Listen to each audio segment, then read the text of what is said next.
Got Your Back Podstream is brought to you by JL Financial Solutions. If you're an Albertan looking to plan your financial future, you want someone you can trust. Together with Sun Life's estate and financial planning services, JL Financial Solutions will develop a plan you can be confident in to grow and protect your wealth.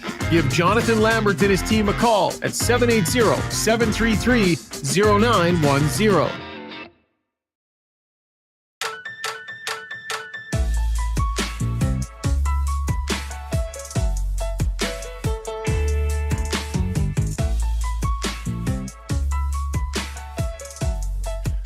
We're coming back. The Oilers are coming back from Florida, and they're not coming alone. Oilers win 5-3 in just an unbelievably fun game to watch and stress over if you're an Oilers fan. Down in FLA, so they're bringing their buddies back, the Florida Panthers, to play Friday night at Rogers Place, when I'm guessing it'll be quite a rambunctious group of fans. Let's talk about this game, and we're doing it from my office. The Long Shot Studio. We're on all Oilers game nights during the playoffs. Are all-you-can-eat wings, $25 a person. Some conditions apply. Visit Long Shots, Sherwood Park. 5-3. The Oilers get her done. Now, I don't want to take all the credit, but guys, since introducing this bad boy, the rally scarf, the Oilers are 2-1. Is it all on me? No. Other people have had pretty good nights, including Conor McDavid, who got 4 points tonight. We'll get into that, obviously, but I want to tell you about our title sponsor, which is Sherwood Buick GMC. They love the rally scarf. They've ordered many. Can't keep up with the demand. The Oilers are still in it. To keep the celebrations going, Sherwood Buick GMC are offering an incredible deal on their Sierra 1500s. Get ready to drive away with the best deal in town when you lease a new 2024 Sierra 1500 for just $450 per month for 24 months at 4.9%. Visit the crew at 10 Automall Road or online at www.gmcpod.com. To be myself tonight, Rob Brown and Joyce Zuby's at the control, and then live from Florida, our main man in the sexy pose, Ryan Rishaug. Shogger, my voice is hoarse. My family, we watched this tonight. The kids were going crazy. Everyone's cheering like on the edge of your seat. Thriller. I wonder what it was like for the fans in Florida as you watch them watch this. What was a very entertaining game, whether you're a fan of either team. Yeah, buddy. I would say that this fan base is still learning how to will its team back into games. Like the Oilers scored first, and the wind came out of the building big time. And then the Oilers kept scoring. And at a certain point, the fans tried to get a "Let's Go Panthers" chant going. And it was like, "Let's go." Like, it was really kind of lame. And then it just sort of died before it got started. And then the Panthers scored. And that brought the building back to life. So it took the Panthers kind of doing it themselves. And then after that, the fans were into it big time. So it got better after that. But I would say, and I said this before, man, like and I'm not trying to be a homer here at all. Like, it just is what it is. It's night and day. The environment is ridiculous in Edmonton. It's whatever here. And the fact that the Oilers have earned the right to play one more time in front of their fans, Struddy, when the Oilers hit the ice for Game 6, it's going to be mayhem. It's the fans' opportunity to thank them for what they accomplished here tonight. It's going to be mayhem. And I'm here to tell you, and fans, if you're listening, the players are talking about it. The players, it's a topic of conversation. Management is talking about it. Everybody's talking about the mayhem that it is playing games back in Edmonton and what a huge difference it makes. So, bravo, Oiler fan, you're getting noticed in the Stanley Cup final in a big way.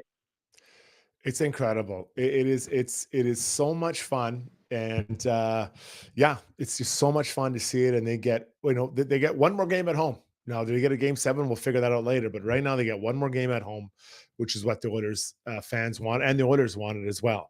So let's get to our breakdown, brought to you by Mr. Dirk, the iconic men's clothing store in Edmonton, founded in 1939. Just off White Avenue and 102 Street, Mr. Dirk, formerly Dirks, has everything you need for every aspect of your wardrobe. Casual clothes like jeans, pants, shirts, sweaters, shoes, and on all the formal side, an amazing selection of brand name suits, sports coats, and ties. They can do customs and they have in-house tailoring. Visit mrdirk.com. So like I said, tonight, just to kind of lay it out, it's myself, Shogger, Brownie will join us a little bit later, and Zuby's here.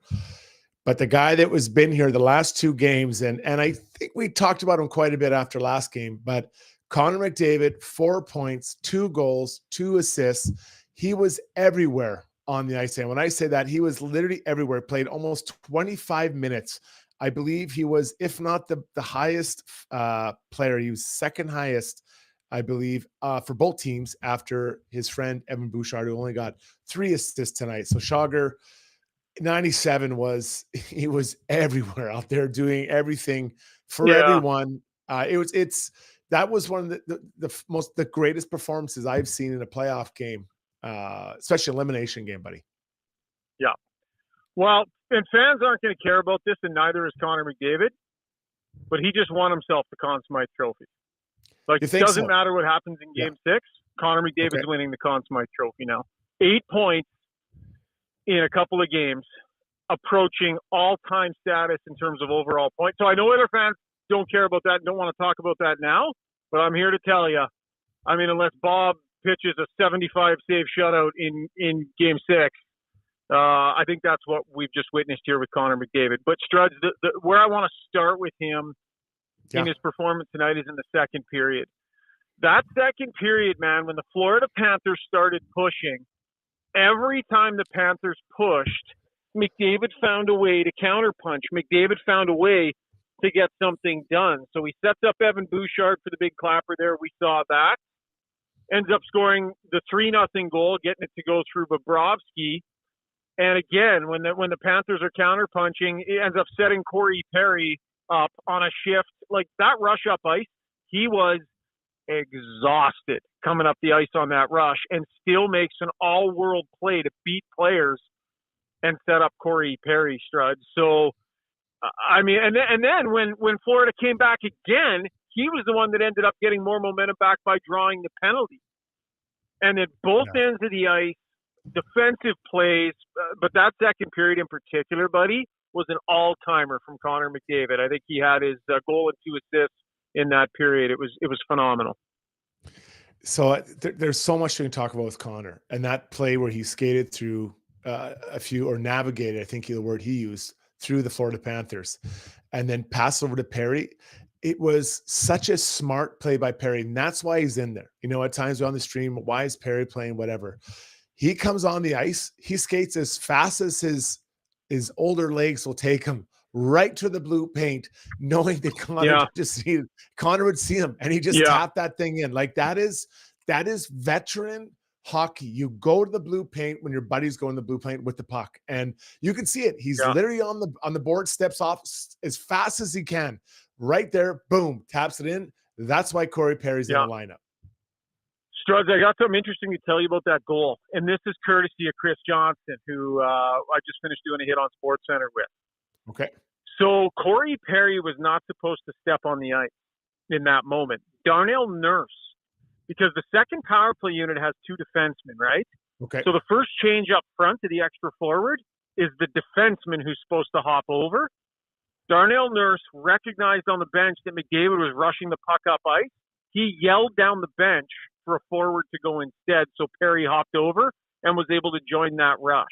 That was Darnell Nurse recognizing what was happening and hollering down the bench at Perry to go. That was a cerebral, brilliant call by Darnell Nurse in the moment. Yeah, he doesn't get a point on it, but he definitely will get a high five from his teammates. And I recognize that Connor was a big part of this win, where but that there are other people that they understand the moment, right, that are around him, and to make it, even the Bouchard goal. You think about that play.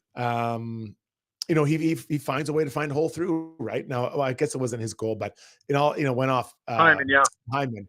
But it's the idea of he's had quite a few shots blocks. He's had some change, and I'm not criticizing him. That's just a team doing a good job on the other side.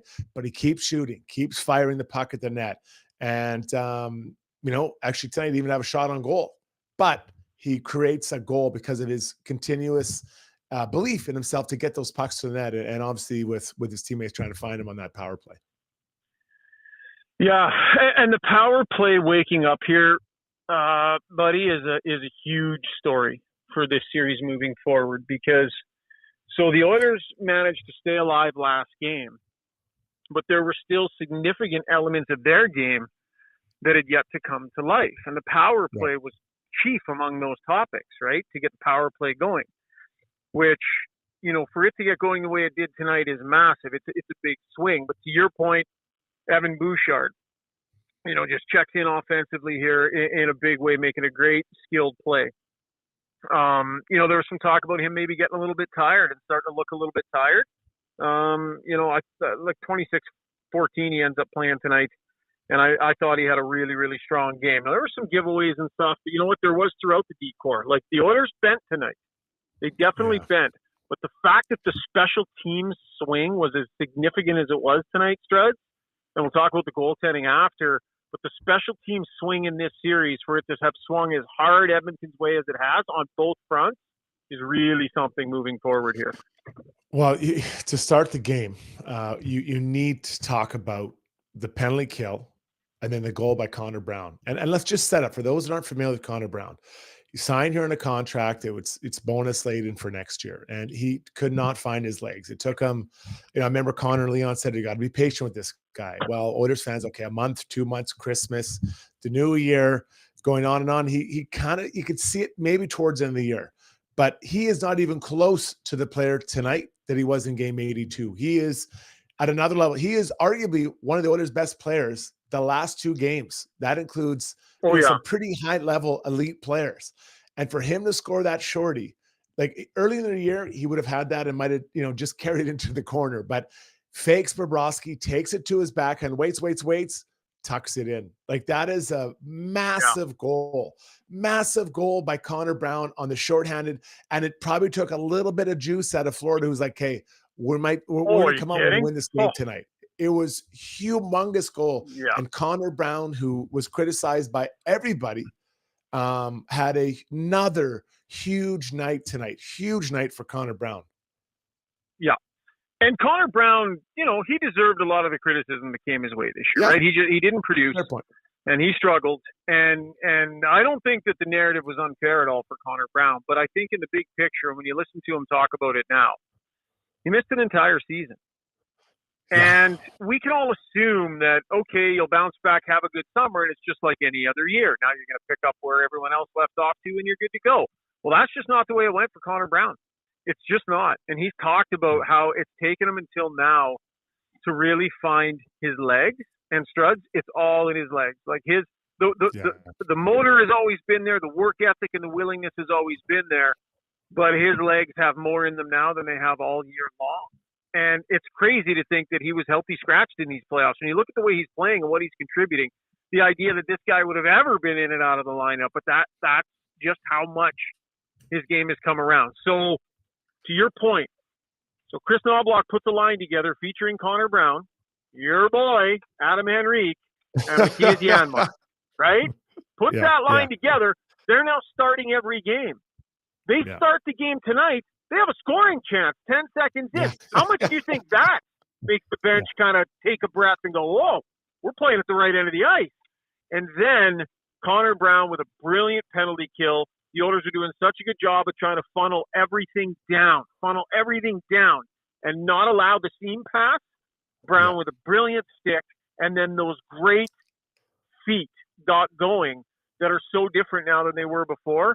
And a fantastic finish. Like, I'll give David Staples credit. He's the one that tweeted, can we just all agree never to talk about Conor Brown's bonuses again? And I thought it was a great poignant tweet because he's earning every penny of them right now. But you look at it for Conor Brown, brought in to be a top 6 player. I couldn't imagine this team right now. That third line is so important to this group. And your point is well made about them starting the game. And I think they've started every period. And Brownie made a good point. When you start your third line, the opposing coach, in this case, Paul Maurice, has no idea who's coming out next. So you can surprise them, right? Sometimes Liam, sometimes Connor, unlikely the fourth line, but it just makes sense. Brownie made that point last pod, and I thought that was really, really good insight. And I could see how you're saying it. Now at home, it's maybe a little bit different as far as, because you can get the matchups, but it's a way of maybe creating some doubt about who is going to play against who and just get a couple shifts maybe off of whatever matchup Florida's looking for. But that line was so important. Now, interesting thing, when you look at the D-man's ice time, Bouchard 26 minutes, Ekholm 20 minutes, and then basically everybody else was the same. You've got Nurse at 17, Kulak at 15, you've got Broberg at 17 exactly, and then Ceci at 17. So it's those two big guys. Now the power play inflates Bouchard's a little bit, but you saw Broberg out there in some pretty key moments defending, towards the end of the game or on the penalty kill. Like it seems to be it's a committee approach on their usage of the back end. Obviously, I know with Bouchard, but also, do you notice they're not always putting Bouchard and Ekholm with Connor? They're kind of rotating it around. I think spreading it out, which I think is it's a small change because it's always Connor with Bouchard. Now you're seeing, I think that maybe spreads it out a little bit more, makes it a little bit, everyone kind of gets a little bit of, of a taste of it. Yeah, I think it's a great point. I think what they've done is they've added more skill to Leon Draisaitl's line in the form of Ryan Nugent-Hopkins. Dylan Holloway, although he was taken off that line tonight, he had some tough moments. This was a really intense, fast-paced game. Holloway was on the wrong side of a couple of plays. Still gave them what he had tonight. But they put more skill on that line, and then they're giving them more ice time with the most skilled D pairing as well. And it's kind of spread things around a little bit, Strud, and it's given everybody a little bit more of a look with that. What I'll say about Broberg, there were some tough moments early, right? Grabs a puck in the corner on his first shift, hard rims it around to a Florida Panther on the far side. Couple of times, just letting guys get volume position on him. It wasn't all very, and quite frankly, I thought he and Darnell Nurse really struggled for at least the first period of this game, if not a little bit more. I thought Nurse was making some tough plays and throwing pucks away. I thought his night started really difficult. But I thought they settled in, and I thought they were more reliable a little bit later on in the game. But Philip Broberg is so fast. He's so mobile. He closes so quickly with that reach on people that even though he's having his tough moments, they have no choice but to keep playing him because he's so good in some ways, Struds. I would suggest to you, you can disagree with me if you want, that Philip Broberg has more confidence in him in this moment for ice time than even Dylan Holloway does. Philip Broberg has come miles and miles and is, beating down the door of being the number 3/4 defenseman on this team. Yeah, which is crazy. I cannot believe that's a conversation we're having. And you just look at the ice time. You can see it through the ice time. That's where he's at, and then the usage, and he's doing it on his right, on his offside. It's just incredible. And you look at the first goal against. The puck gets to Dylan Holloway, and everyone starts jumping up, anticipating him getting that puck out. And this isn't unfortunately, it's not fair, but that puck has to get out. There's not tried or it didn't make it. It has to get out. But at the same time, the players, Leon and the 2D men, they can't get so far above that they're not someone below Tkachuk, right? And those are those little details that, I know they've got 2 more games, well, 1 more game for sure. Those things, they could be the difference in a deciding, or now you're pretty much down deciding games. Like that can't happen. The awareness on the ice, and I don't like to be critical in this situation, but that's the goal. That over the course, it's pinched them, and there was 2 mistakes of Holloway not getting it out, and then everyone jumping up. Why jump up at that point? I think it was 3-0, right? You don't need to jump up. Ensure the puck leaves the zone, then you follow up. But Tkachuk gets it, and then it kind of gets it changed the course of that game, and that's got to be a learning lesson. And I'm not sure it's a video one, but it's like, guys, we need to be sure in every situation on the ice. So I'm going to completely agree with you on the players jumping up, Strud. So I will agree with you that yes, they need to read the score and they need to make a more conservative play there, especially both defensemen hopping up, right? 100% agree with you that Dylan Holloway needs to make that play on the wall. No question that's a mistake. But here's the point I'm going to make on the mistake that the rest of the team made jumping up. That mistake was made because the Oilers were not sitting back. The score was 3-0, and when the Oilers sit back, teams come back on them. When the Oilers sit back, they get it rammed down their throat. I kind of like the fact that the Oilers had it in their minds to keep pushing. Now, that was a brushback pitch, that 3-1 goal for sure, and they shouldn't have done it. But I like the fact that the plan wasn't to go into a defensive shell stretch, because I think there was too much time left in the game, and that would have been a mistake. And the Oilers kept pushing after that, and they had to keep pushing for the rest of the game. I don't mind the headspace they were in. I hate the play that they made. Does that make sense? Sorry, that's the 1,000 live viewers sound. Oh, nice. I love it. 1,000. I love it. Thanks for tuning in, everybody. I thought you were applauding his point. Yeah, I thought you were applauding his point, Zuby, and I couldn't disagree more with our good friend, Ryan Rishaug. So seriously, all right, bring it. There's 5 players on the ice. One of them can stay back. One. So you make sure there's no one between you. It's. No, we don't disagree on that. I know, but you're saying you like the headspace. If I look up and I see 4 guys in front of me, the 5th guy stays back. Even if it's Connor McDavid, you cannot get up where everyone's up there, trying to create. And I get what you're saying, but that's. No, I'm not saying it was okay, the play they made. I'm not saying that the play they made was okay, Strut. But do you think at 3-0, going into that defensive shell that we've seen the Oilers go into in the past with the lead was smart? And all I'm saying is they weren't doing that. That's part of the reason why that mistake happened. I think it was a bad mistake, but I didn't mind the headspace they were in. But you can't have it both ways. You can't have your eggs scrambled and boiled. Like it's one way or the other here, right? So either you say it's okay that they're aggressive, or you say one person stays back. Like there has to be that discipline. And I get it. You want to have a jailbreak. I want to get up the ice. I get all that, but someone has to say, because that was an unnecessary goal against. That was completely unnecessary. And, it turned the game. Yep. And I think but the good thing is it didn't get burned. It's a lesson learned. So let's keep this. For sure. Hey, on Holloway, just because you were talking about the mistake he made. So the mistake that cost him his spot on that line a little bit later on was the mishandle and then the penalty on Tkachuk, which, by the way, had that just been 2 minutes on Dylan Holloway, that would have been a nightmare sequence for him. Absolutely nightmare. But is it just me, or was that the referees sending a signal very strong to Matthew Tkachuk? Yeah. We've been watching the video, bud, and we don't like what we've been seeing. Yeah, no, I agree, because there was another one where he accidentally fell into Stu Skinner. There was one behind the net, I think in the second, where it looked like he tumbled and was tripped. Like he's trying to sell it. And I said earlier, man, that it's no way to win. It is no way to win the game. And I think that eventually what happens, as you just outlined, they don't trust you. You don't get the benefit of the doubt.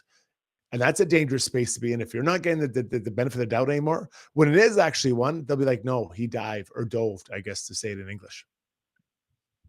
Yeah. And I think that the refs they go in between periods and they watch that stuff and they pay attention. They know the balance of who's done what in previous games. And tonight I thought some of that stuff definitely caught up with Tkachuk a little bit, who, by the way, and we can talk about this whenever you want, Strud, but he checked into the series in a pretty significant way here, man. I noticed him more tonight than in any of the other games. No, for sure. We'll get into. Let's get to before we get too much deeper into this bad boy, the YouTube poll brought to you by, or YouTube poll in English, brought to you by De Boer's Golf Shop and Fitting Center. Aim to help you play better golf with golf fitting, instruction, after-sales support, and golf merchandise and clothing. Celebrating 25 years, check out their pro shop style atmosphere located at 5311 99th Street in Edmonton. Zoobs, get in here. What is a YouTube poll question? It is, and we're rolling. We're rolling on the stream right now. What have you got for a question? Yeah, hopefully we'll get a ton of votes here tonight. This was my question tonight. What was your favorite moment of the night? These were the choices. Connor McDavid's assist on the Corey Perry goal and that whole play. The Conor Brown shorty.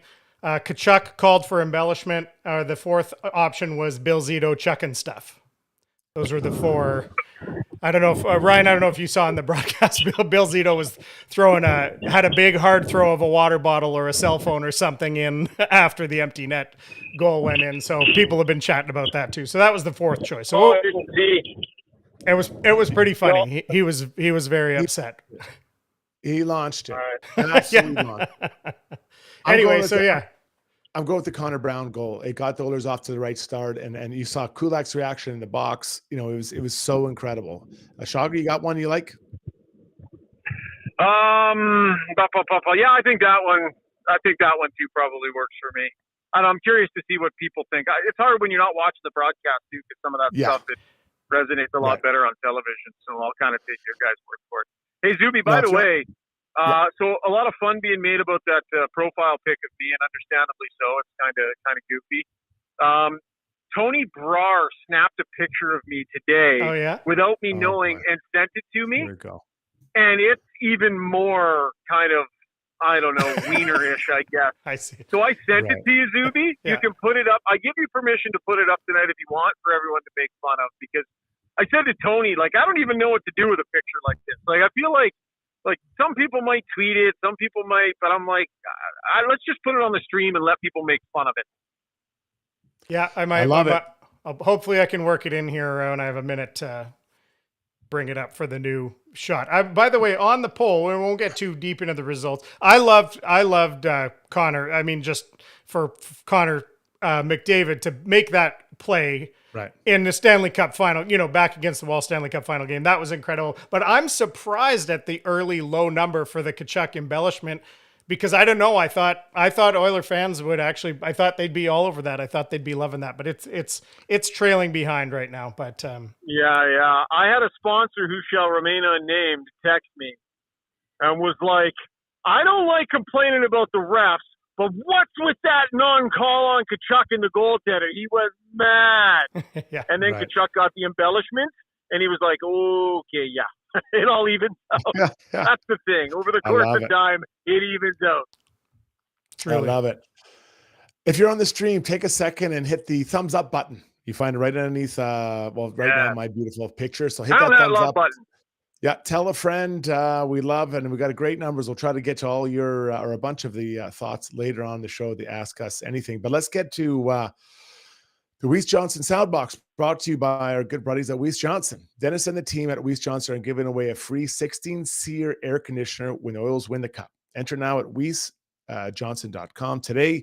Hit that contact us button. Tell us who your favorite Edmonton Oiler is, and you'll be entered into a draw to win a brand new air conditioner from Weiss Johnson.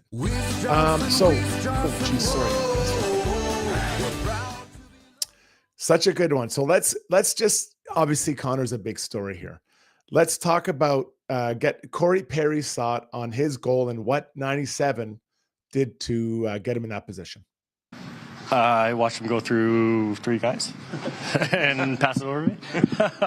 I mean, I didn't even yell for it. He just saw me go in the net. That's just the type of player he is. It's a game he had tonight in the last 2, right? Facing elimination. Like, are there any words? Like, what are your words to describe it? He puts his team on his back. When we're against the wall, he puts us on his back and he plays. And you see why he is the best player. Let's hear from Connor McDavid, and he kind of outlines his thoughts on his goal and assist in the second period. I don't want to give away too much. There's still hockey to be played, but coming down that side on the goal, I've gone short side lots. I would say that I would say most people know that I looked there, and he was standing. So tried to. And Heise is always around the net, and just tried to kind of put it there, and found a way in. And then the second one, I'm in that position a lot. Going back for pucks on the breakout, bringing it in the zone, and so it's something that I look at a lot. How certain guys are playing things, and Nikola's, but you got a really long reach, and just tried to work my way through there, and Paris did a great job of working backdoor. Shogger, your thoughts on that detail from Conor, what he's thinking and processing as he flies through? Yeah, I liked it. He kind of shared that, talking about being in that position a lot. And, that was really deep into the penalty kill. He was exhausted. We never see McDavid come up ice. That was like, for a second, I thought that, I won't make fun of anybody, but somebody else had gone back to retrieve the puck. Jason Strudwick had gone back to retrieve that puck. It didn't even look like him. Yet he finds the hands, he finds the burst. And one thing we've not seen a lot of, Struds, we have not seen a lot of McDavid beating guys one-on-one through the middle of the ice. The Panthers have done a fantastic job of knocking pucks away from him. And any stabs that he's made to try and bust through the D, they have thwarted through this entire series. And that one worked. Yeah, it was just amazing the way he's skating and moving, his determination. And how many different ways do you talk about this guy? He's just been absolutely incredible. There's a new picture. Ryan Rishaug posing. I think your left or right arm's flexing, actually. So Tony Brower got a nice picture that's a little bit less creepy. Didn't know it was being taken.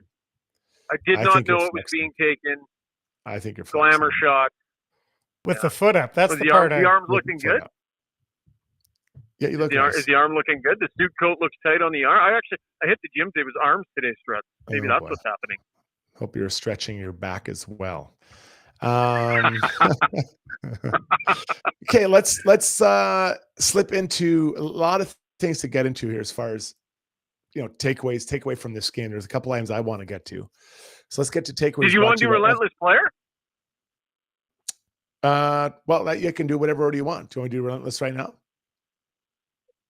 Yeah, well, whatever you think. You know what? You're driving the bus. Okay. I'm going to be back to the hotel in 10 minutes. I'm not sure how far away Brownie is, so we can kind of produce this thing on the fly a little bit, Zuby. But yeah, I'll be back in 10 minutes. Oh, you're going up to the hotel right now? No. We got 10 minutes left in the drive. So, okay. Let's do takeaways if you want. Maybe by then I'll be back. Okay, and I can. Yeah, okay. Let's do takeaways. Brought to you by FG Promotions, your place for all corporate and team merchandise. From apparel, jerseys, gift, golf tournament prizes, corporate customers even get personal discounts on golf gear for their employees. Top shelf quality and amazing customer service. Visit fgpromo.ca and score 10% off your first order when you mention Got Your Back. Okay, the number one takeaway for me. I've got a takeaway for you. Okay, then go ahead. Oh, yeah. Sorry, Struds. I apologize. We're on a little bit of a delay, so I'm accidentally talking over you. I'll give you my takeaway, and then you can give yours. Mine was being in that locker room after this game tonight, Struds, asking each player to talk about Connor McDavid. The look on their face was like Conor Brown. I swear he almost looked like he was getting choked up. He was just like the guys. He almost got choked up. Like, those guys are in such awe of what Connor McDavid is doing right now. Yeah. And Connor will be humble, and he's not going to want to talk about himself. He's singularly focused. He's all of those things. I'm telling you, buddy, like, even Corey Perry's face, he just kind of was like they roll their eyes as if they don't even know what to say. We're truly witnessing something generational right now. The players are aware of it, and it's moving to them. And in talking to them after the game, I'm telling you, you can sense it in them. They're blown away by what they're seeing. Yeah, so Dan Rosen and Rob Brown joins. I just want to give you this. This is Dan Rosen at Dan Rosen AHL. You can check him out. He says, here's a list of players with multiple 4-point games in Stanley Cup final history. Wayne Gretzky, Conor McDavid. Follows that up. Here's a list of players with consecutive 4-point games in Stanley Cup final history. Consecutive. Conor McDavid. The end. Yeah. Brownie, welcome to the show, Brown. We have a great number of people here tuning in. Again, if you're on the YouTube stream, hit the thumbs up button. Give us some loving. Tell a friend. Brownie, your thoughts on Connor McDavid as we're talking about takeaways and what he's meant to this team. What he's meant to this team. He's all world. Every big moment that the Oilers have needed somebody to step up, it's been Connor McDavid. I mean, there's all kinds of great stories with the Oilers this year. All the role players, Corey Perry scoring tonight, Conor Brown, a big empty net goal, shorthanded goal. But when the Oilers need something done. It's on the back of Connor McDavid. He's just grabbed this team and taken it with him. And Connor McDavid has had one goal all season long. That was to win a Stanley Cup. And he just knows how close he is. There's zero chance he's letting this opportunity pass him by. And the last 2 games, he has been the best player on the ice, and it hasn't even been close.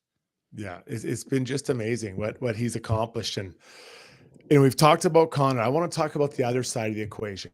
Dylan Holloway, or not Dylan Holloway, sorry. Tkachuk had been offensively invisible through 4.5 periods. 4.5 games of this series. He gets a gift and scores, and he all of a sudden you noticed him. I couldn't stop seeing him. He was out there all the time. So we'll start with you, Brownie. Tkachuk, how much does one goal in this series change how he could or might perform the rest of it? Well, it's funny. I agree. It's the first time I noticed. It was almost like there's a welcome sign. It says, "Welcome to the finals, Matthew Tkachuk," because he has not been involved.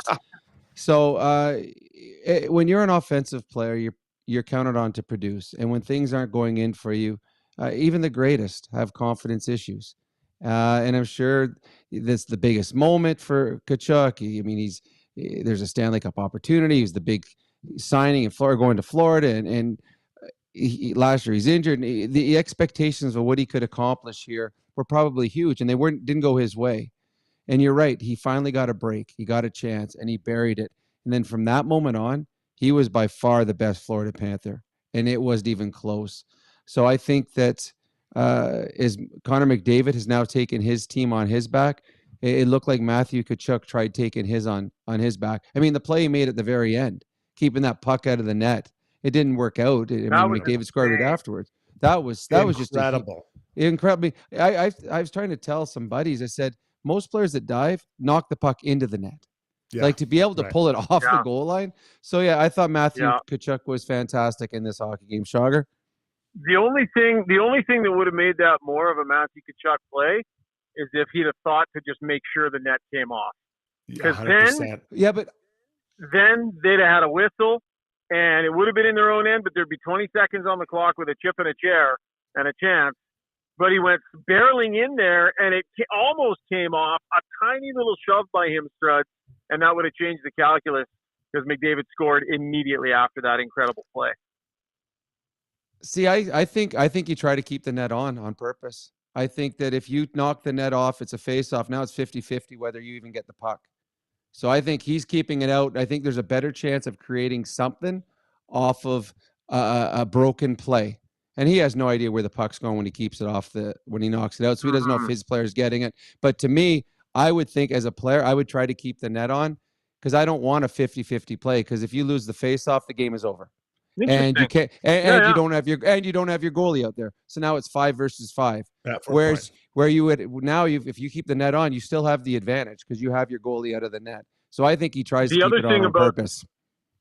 Yeah, it's a great point, Brownie. And Struds, the other thing about Tkachuk tonight that I really noticed, and I don't love the way he does it. I think it's kind of underhanded and, to be frank, not that honorable. But when he has guys lined up, he turns around and bends over and tries to throw the heaviest part of his body into their thigh. And he was doing that a ton tonight. He was trying to low bridge some guys with that signature hit of his. And I'm not saying it's illegal. I'm just saying I don't love it, and I don't think it's a very honorable way to play. But he was really aggressive with trying to throw that hit around tonight. So I think we can agree Tkachuk has introduced himself to this series. Where are we at with Barkov and his play? Killed it in the face-off zone, like absolutely killed it. But Brownie, Barkov, we saw the high hit from Leon. I don't think he's been the same, in my opinion, about at least offensively. I don't think he's skating like we've seen earlier. So what do you see from Barkov? I still see him as being dominant. I mean, he got a Montour gave him a horrible pass on the power play where Conor Brown scored. That was terrible on Montour's spot. But I mean, first shift of the game, first 5 minutes of the game, steals the puck in the corner, takes the hit, makes the play, and hits Ekblad backdoor wide open.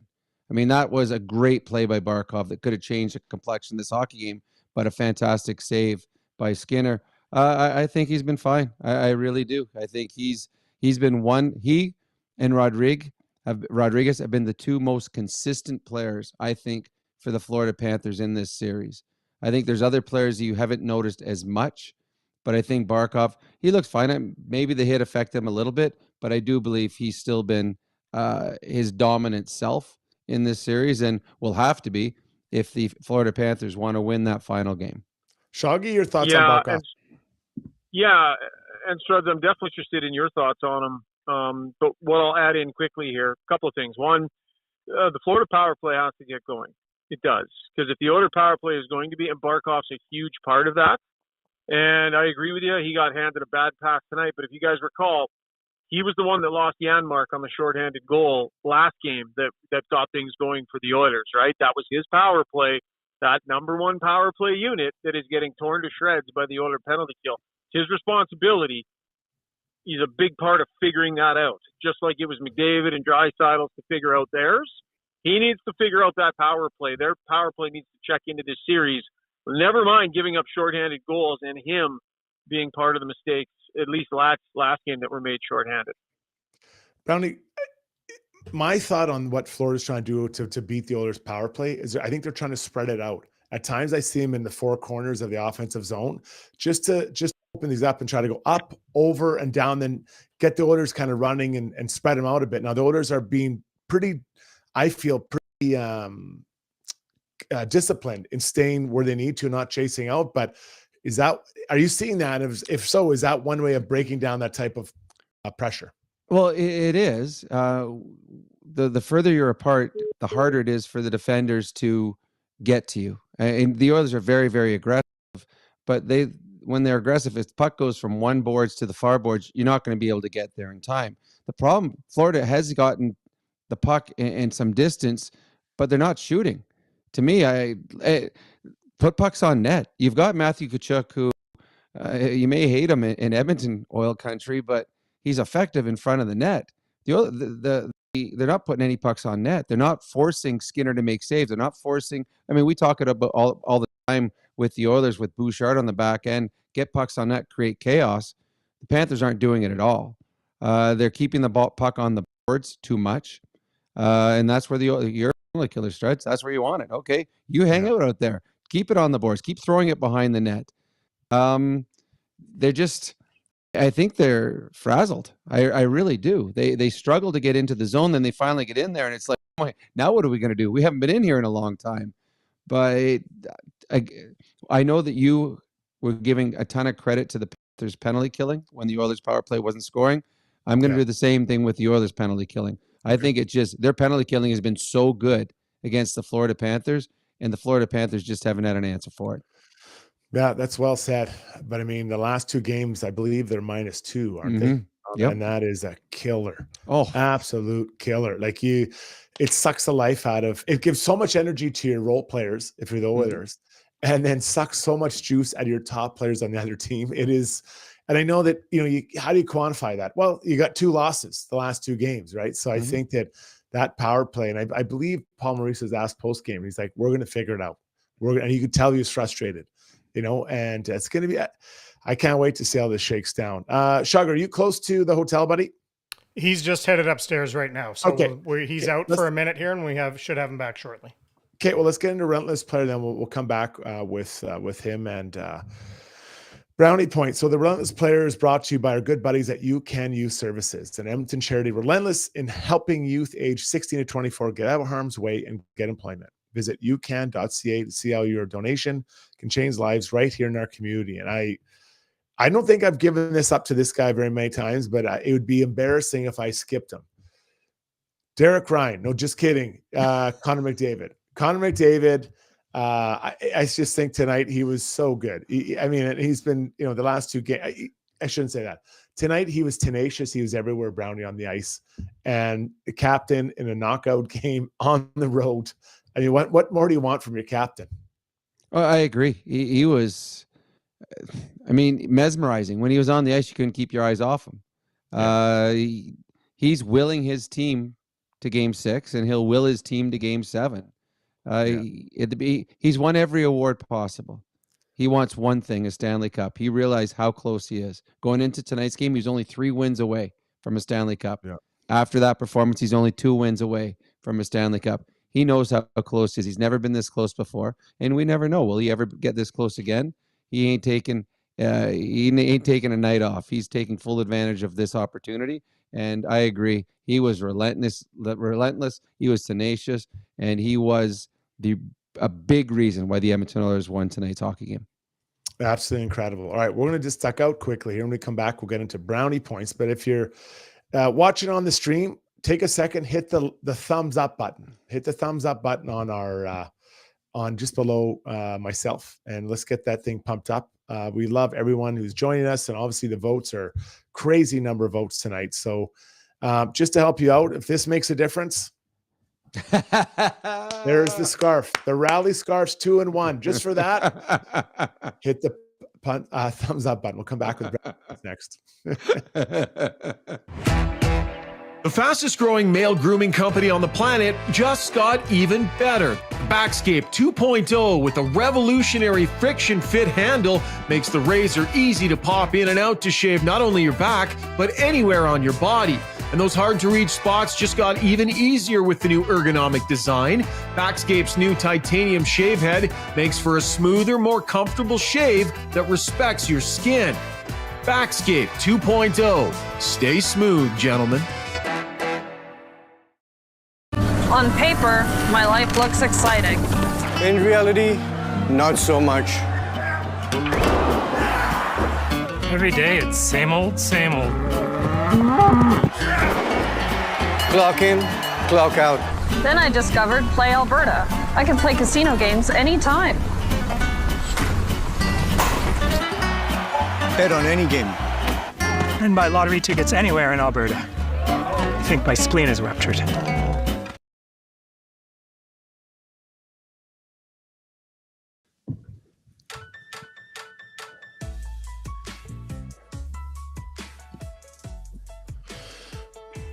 Thanks for hitting the thumbs up button, everybody, on YouTube. It's great, and we love having you all on tonight. Such a fun night. Oilers went 5-3. Rishaug going to join us momentarily. We've got myself and Rob Brown and Zoobs here. But right now it's time for brownie points. Where is he going to take us? I don't know, but it's brought to you by Hamel's Premium Jerky. This Alberta-based family-owned business opened in 1962. Their beef jerky is out of this world, literally. Hamel's Meats sent their sweet and spicy jerky to the International Space Station in 2009 as part of a project to introduce authentic yet space-friendly food. For the remainder of the Oilers playoff run, $99 for 3 pounds of jerky with free shipping. Fast shipping anywhere in Alberta. Hop on albertajerky.com to order yours and enter code GOTYOURBACK for an additional 5% off. Brownie, oh, we got Rishaug back. Let's do this, you old dog. I'm just here for brownie points. I can't wait to hear it. Perfect. Make it loud. Make it loud. I got 7 brownie points for Corey Perry. He only needed to play 7 minutes tonight to make an impact in this hockey game. Game-winning goal for the oldest man, I believe, in the National Hockey League. He comes up with a huge goal at a big moment. I know Connor made the play, but Corey Perry went to the blue paint and he finished. I've got 26 brownie points for Evan Bouchard. In a game where all the Oilers defensemen were playing between 15 and 19 minutes. I think Ekholm only got 19 tonight. I think Nurse was between 17 and 19. Evan Bouchard, 26 minutes, plus 3. Last minute of the game, he's on the ice. I don't know if that's something that we saw months ago, that when you're holding on to a 1-goal lead late in a hockey game, Evan Bouchard would be the guy on the right-hand side that you'd be out there hanging on to a lead. But he's getting 26 minutes a night. He's out. He is their number 1 defenseman and is by a long shot. Another solid night for Evan. I got 44 brownie points for Connor McDavid. 4 points last game, 4 points this game. The only player in the history of the NHL to do that. He's just, 4 points away, 5 points away from the all-time record for playoff points, 5 points away. Connor McDavid was, we've been lucky over the number of years he's been here to watch him on a nightly basis, but some nights are even more special. I believe tonight was one of those nights. Let's throw a number out there, 50 brownie points to the Edmonton Oilers penalty killing unit. It is literally killing the Florida Panthers, taking away all momentum from their best players in back-to-back games, shorthanded goals. Usually a team, when you score a shorthanded goal, at the end of the night, your team is the winning team.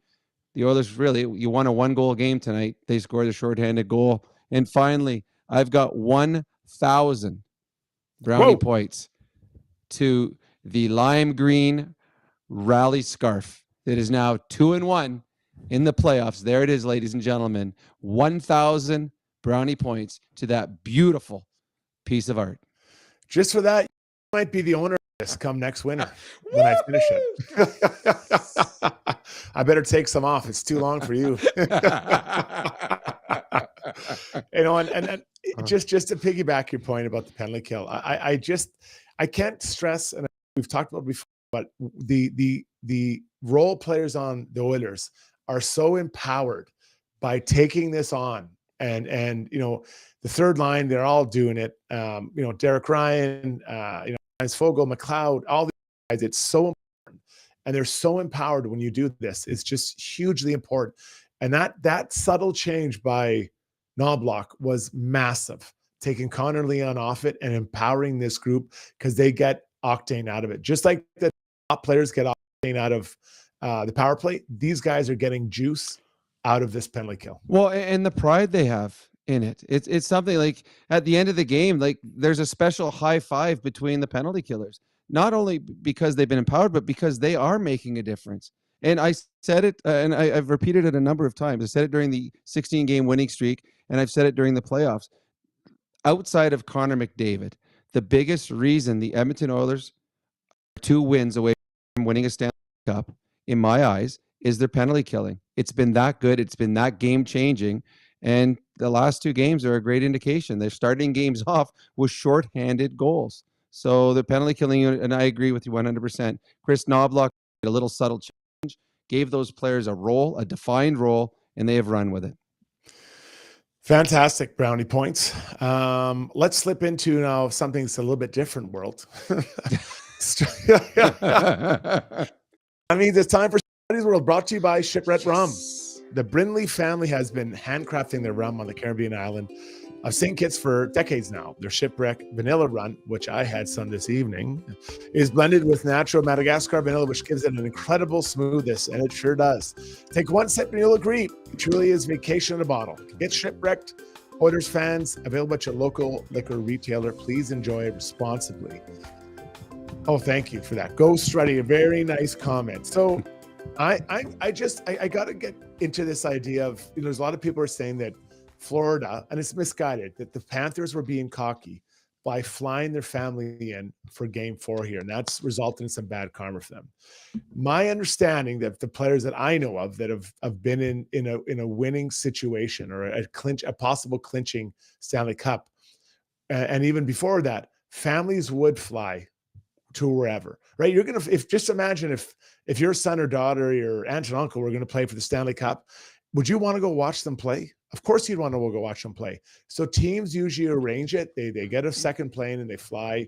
I don't think they usually fly on the team plane. It's a second plane as far as I know. Brownie might be a chime in later. They want them to arrive. They want to get there. So it's a less of a distraction for the players.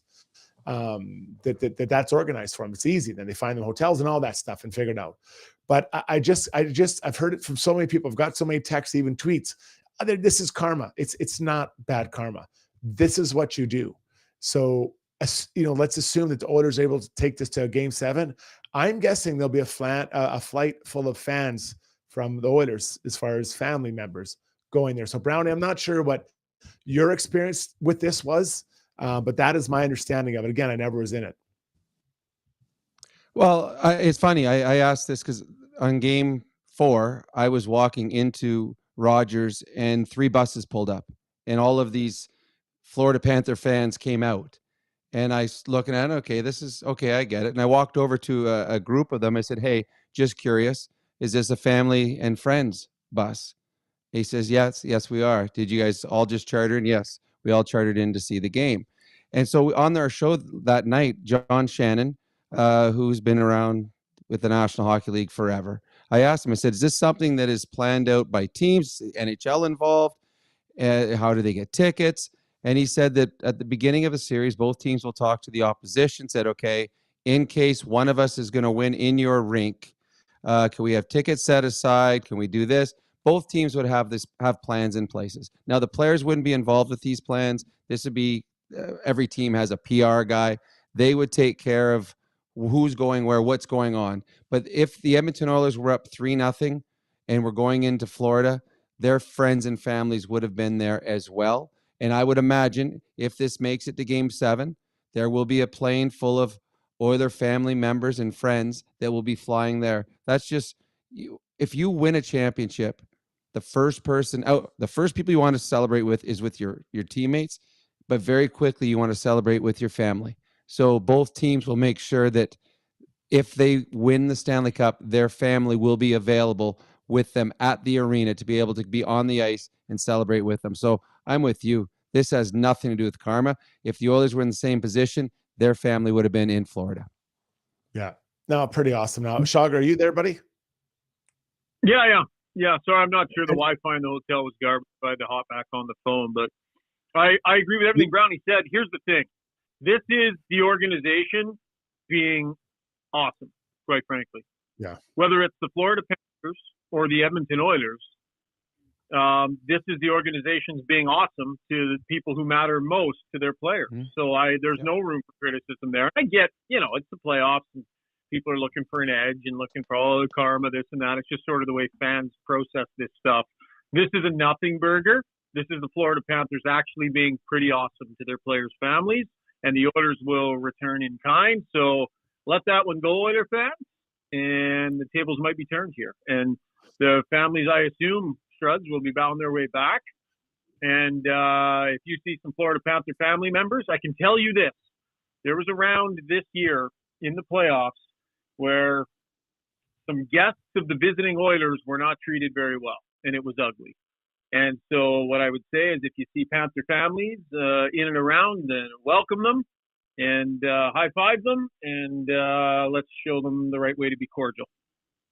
I love it. All right, we're going to take a break. When we come back, we're going to get into Take a Lap. We're going to get into the goalies because we haven't touched on the goalies. Skinner, Bobrovsky, where are they at next on the stream? But just before we cut, before we cut Shogger loose, I just wanted to say, Shogger, we got a message here on the stream from someone called Dr. Evil who says, got you guys up on the big screen on a pub in Bali right now. So that's pretty cool. So everyone there in Bali's getting to see your GQ suit here, Shogger. Shogger, you know what I'm hearing? I think it's time for an on location in Bali. Ooh, that'd be a good idea. Yeah. I agree. That's what I'm hearing. You know where we're going? 2 votes. You know where we're going, buddy? We're going to the island of St. Kitts to get a tour of the shipwreck facilities, buddy. We're going to drink and drive. I'm free. I'm not sure when we're doing that, but I'm free that week. Yeah. All right, Shogger's got to go get his beauty rest, guys. Put the cucumbers on your eyes. It takes a few months off your age. See you guys soon. Spring is here, and if you're thinking of buying a new home during the housing market hot period, contacting a mortgage broker should be your first step. Maria Gallus with Maximo Mortgages can guide you with a stress-free experience. With access to dozens of different lenders, Maria's simplistic approach and expert advice will have you ready to put an offer in on your dream home. Take the stress out of your mortgage journey. Contact Maria Gallus at mortgagesbymaria.ca. That's mortgagesbymaria.ca. For over 60 years, Belvedere Golf and Country Club has been delivering a high-quality golf experience to Edmonton and area. This beautiful private club, located on Highway 21 just south of Sherwood Park, occupies 160 acres and presents a challenging yet adventurous 18-hole design. A beautiful clubhouse, fully stocked pro shop, and warm, friendly staff truly make it feel like you belong to something unique and special. Visit www.belvederegcc.com. Long Shots Golf is the destination for both golf enthusiasts and sports fans. Top-of-the-line TrackMan simulators provide a highly entertaining and accurate golf experience, while a full-service sports bar loaded with big screens and scratch kitchen make it a truly unique destination. They have locations in Sherwood Park and Edmonton. Experience the best indoor golf and sports bar in town. Visit longshots.ca. That's longshots with a Z.ca.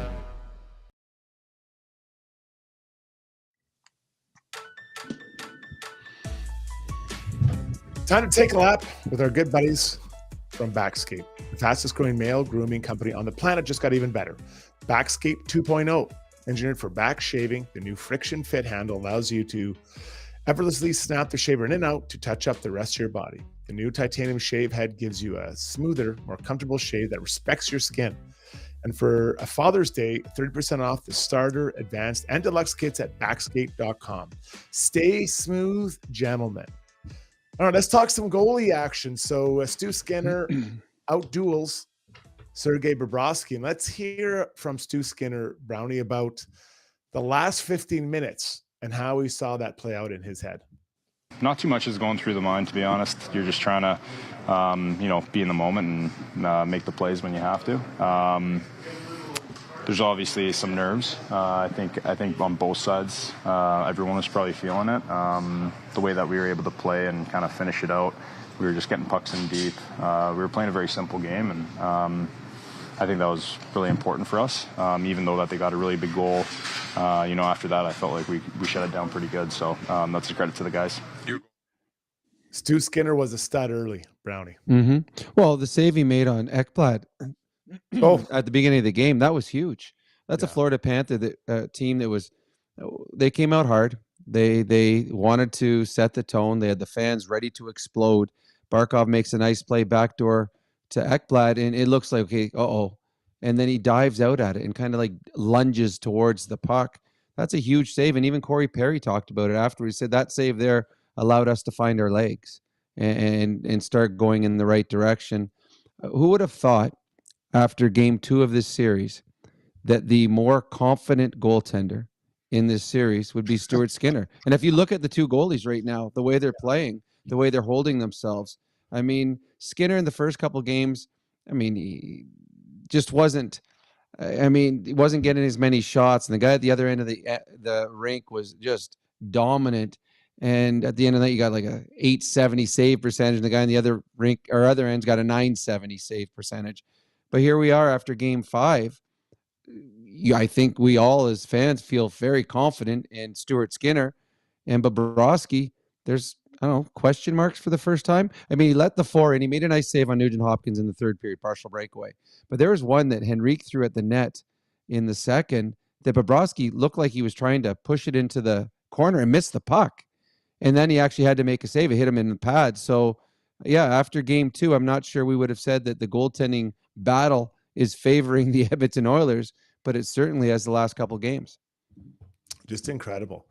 Bobrovsky gives up 4 goals on, 24 shots or 23. I don't know how it works with the empty netter. I'm assuming that's a shot on goal.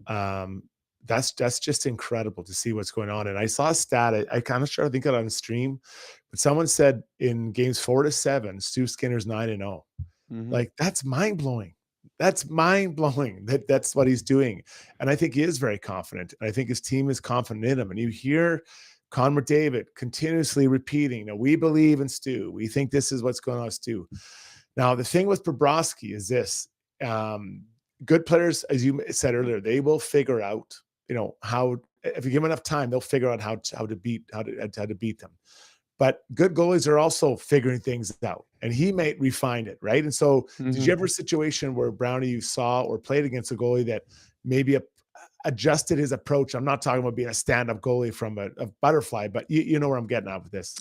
I at spur of the moment, I can't think of that one, but I do believe you're right. Like Connor and Leon talked about, we'll figure this power play out. We'll figure out how to score on the penalty killing, because the great ones are always trying to get better. Bobrovsky, we know, has the ability to steal a game by himself, because we saw that in games 1 and 3.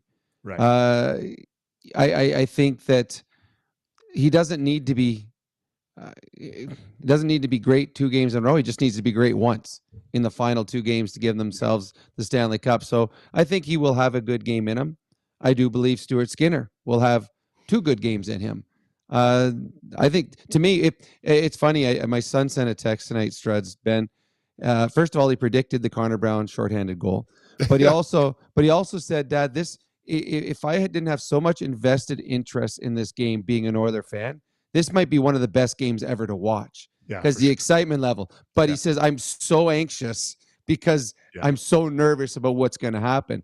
And I think that we as fans have been treated to, well, tonight was a fantastic game to watch. It's so much fun. So, when I look at this, the takeaway obviously is continue to get to Bobrovsky, get pucks there, use your speed, but they have to get away from those bad goals against. The game, goal number one, that can't happen. Either puck's got to get out by Holloway, but you can't all 5 guys be jumping up the ice. Someone has to stay back, right? And listen, I'm not pointing fingers. I'm just saying the approach you have to have when you're up 3-0 in that moment, even if it's 0-0, not everyone can go for it. A jailbreak can't happen. So I wanted to be aggressive, like Shauger talked about, but that can't happen. So I think that to me is the big thing. Just remove those little pieces as much as possible. Make them earn their goals. That was a gift goal. It was. And it's funny. If you're down 3-0, jailbreak, because you're desperate. But when you're up 3-0, I'm like, oh, no. Where are you guys going? Yeah. Like, it's like, and what happened on that one too, they gave a very good hockey player an opportunity to introduce himself to the series. So you're right. The freebies, make them earn them. And that one, the Florida Panthers didn't have to earn.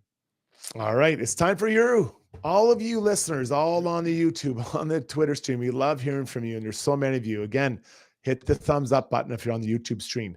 Let's hear from you. The Ask Us Anything brought to you by Match Eatery and Public House. Happy hours better at Match Pub Ice District, and it's been rocking.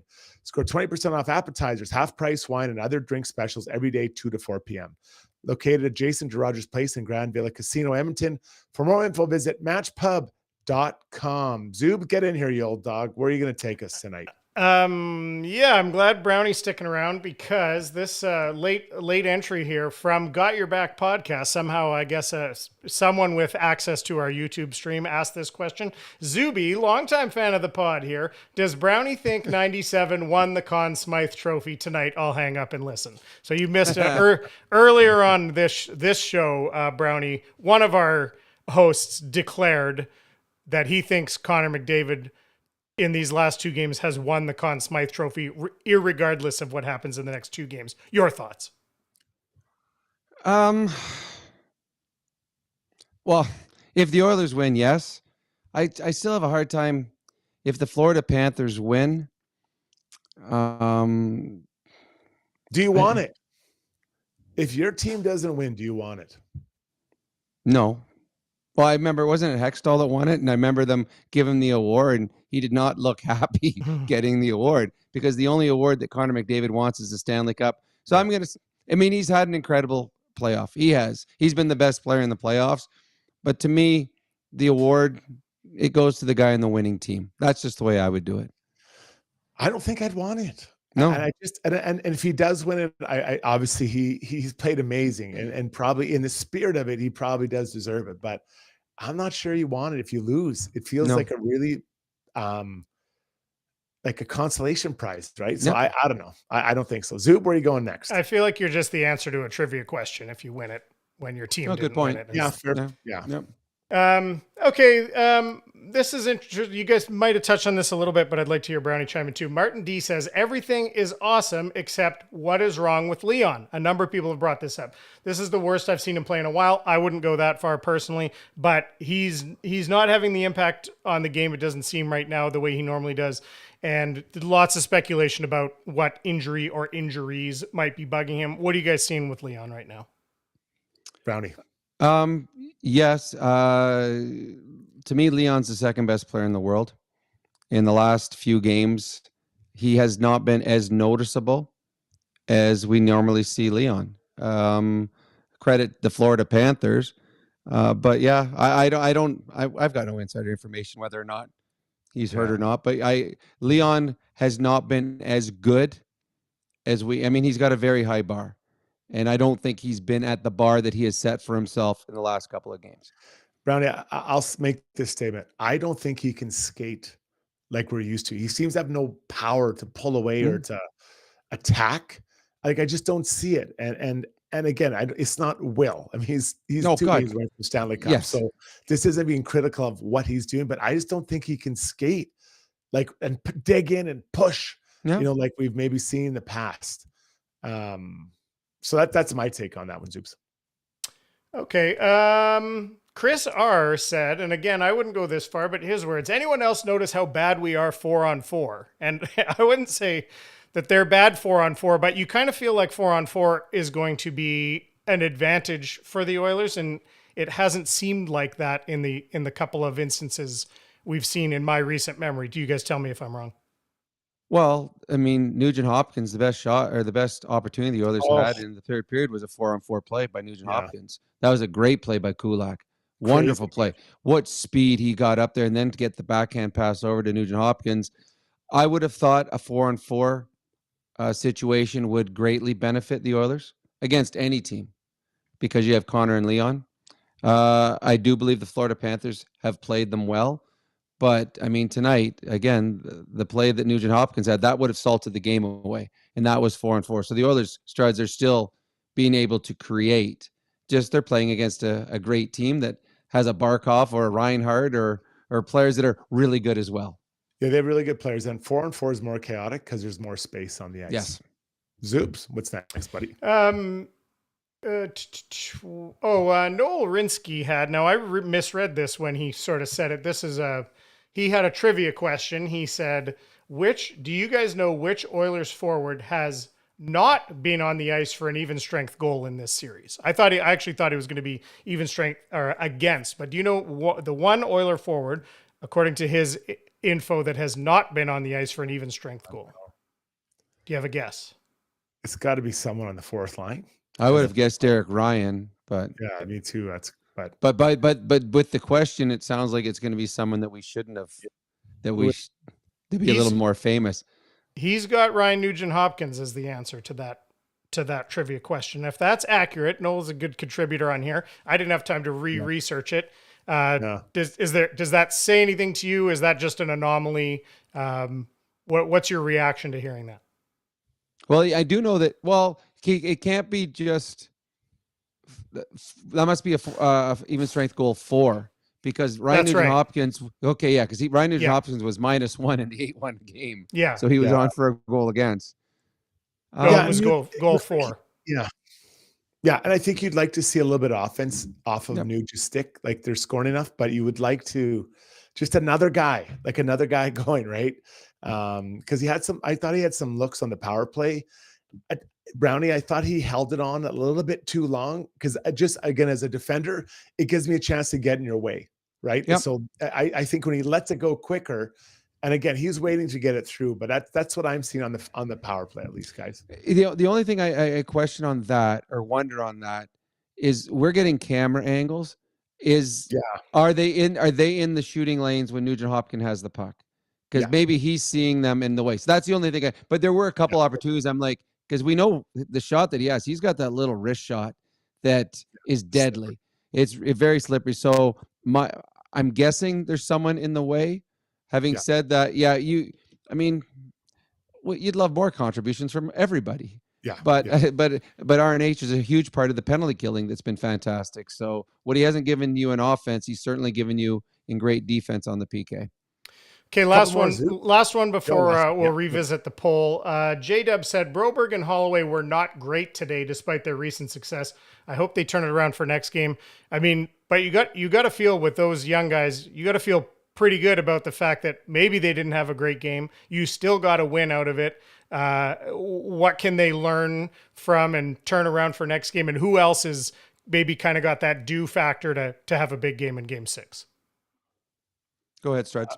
I'll go with the young guys, and you can take the other one on. I think to me, I think when in a big game like that, you get too caught up in the emotion. Just take it shift by shift. I'll just have a good first shift in a second, and just very small little bites. Have a good shift, and I'll worry about my next shift. Don't worry about, what could happen in the last minute or whatever. So I think just small and understand what your basics are. For Holloway, skating, being strong on the wall, getting pucks out, and being physical. If he does those things, everything else will probably go in his game. Broberg, get the puck, start skating, make a pass, defend with speed, and then everything else will open up from there. Like, do what you do really well and then build off that, Brownie. Who do you think has a chance to break out here?